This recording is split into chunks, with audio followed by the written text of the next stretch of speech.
Hello, my name is Constance Agwang, and my presentation is entitled Assessing Supply and Beneficiary Factors Affecting the Malaria Vaccine Uptake in Uganda.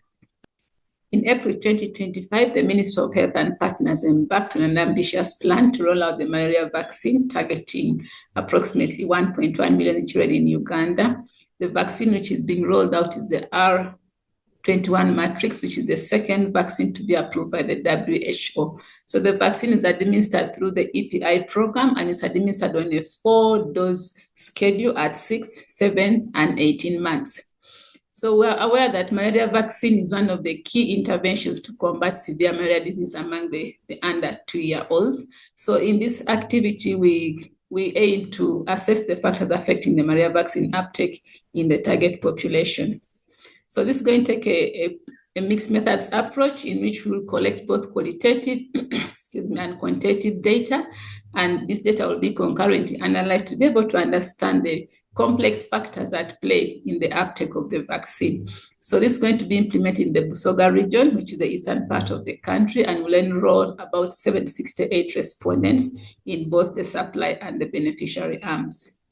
So under the supply arm, we will be assessing the healthcare worker knowledge and attitude. We want to look at the service delivery practices, training and supervision, readiness of the health system to take on another vaccine, as well as the quality and accessibility of the vaccine.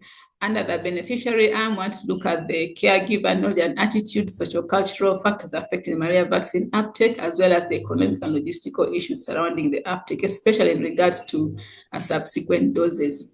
So for the policy and dissemination, we want to analyze how is the policy contribute to the current performance in the uptake of the vaccine. And this information is going to be disseminated through different platforms in different fora to guide decision-making as well as inform policy. At the end of it all, we want this information to be able to guide implementation.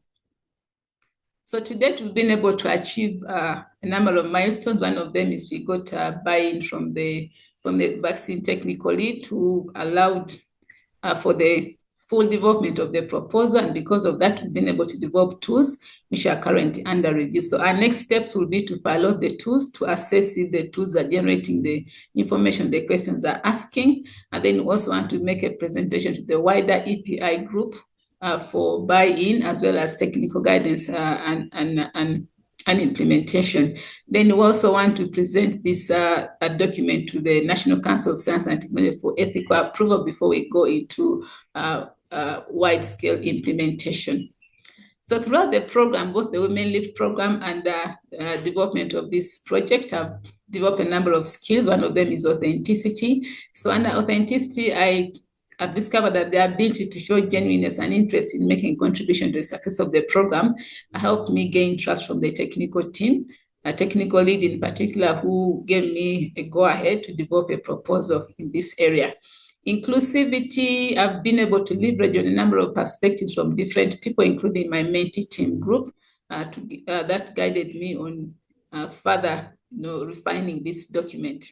Strategically, again, having a clear vision that operational research will be able to give guidance on how to improve the implementation. Again, help me gain access to the information as well as trust from the vaccine implementation team.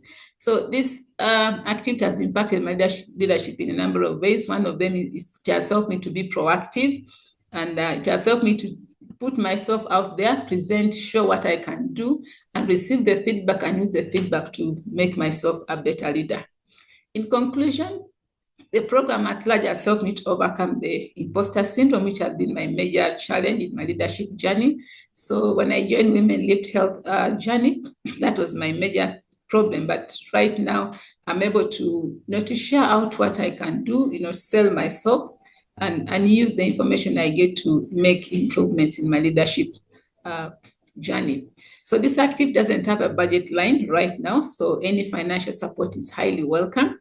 So in terms of sustainability, I was recently plugged into the vaccine technical working group. So my involvement and engagement with the vaccine technical working group is going to help me keep up the momentum, and also working with the malaria vaccine team to be able to bring this activity to a logical conclusion.